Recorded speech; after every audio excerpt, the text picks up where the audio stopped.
পুরো বিশ্বের কাছে এই স্ট্রেট অফ হরমুজটা কেন এত গুরুত্বপূর্ণ? কেন এই স্ট্রেট অফ হরমুজ যদি বন্ধ থাকে, সারা বিশ্বে এর ইকোনমিক্যালি খুব বাজেভাবে প্রভাব পড়ে। এই প্রণালী দিয়ে প্রতিদিন প্রায় 20 মিলিয়ন ব্যারেল তেল সাপ্লাই করা হয় পুরো বিশ্বে, যেটা পুরো বিশ্বের প্রায় 5 ভাগের 1 ভাগ।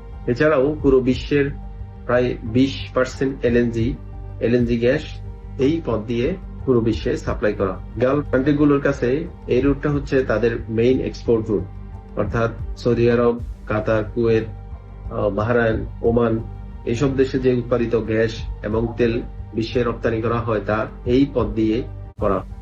যেহেতু ইরান ঘোষণা করছে এই স্ট্রেট অফ হরমুজটা বন্ধ করে দিয়েছে পুরো বিশ্বের তেল সাপ্লাইয়ের জন্য, এর ফলে পুরো বিশ্বের মার্কেটে একটা নেগেটিভ প্রভাব পড়তেছে।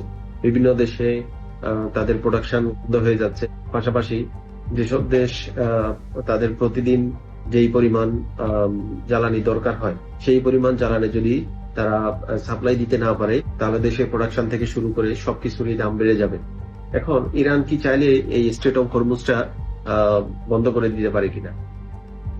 যদিও এই স্ট্রেট অফ হরমুজ ইরান এবং ওমানের বর্ডারে অবস্থিত এবং এই রুটটা হচ্ছে আন্তর্জাতিক একটি লাইন, লিগালি এই প্রণালীটা কেউ বন্ধ করে দিতে পারে না। কিন্তু যেহেতু এই অঞ্চলটা খুবই মিলিটারাইজড একটা রিজন, এখানে এই ইরানের নেভাল ফোর্স আছে এবং তারা তাদের এই নেভাল ফোর্সের মাধ্যমে এই রুটটা কন্ট্রোল করতে চায় বা করে।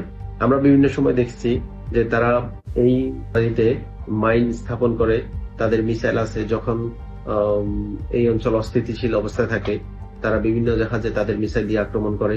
এর ফলে অন্যান্য জাহাজ, যারা অন্যান্য দেশের যে জাহাজগুলো, তারা একদম এই পথ দিয়ে আর চলাফেরা করতে পারে না।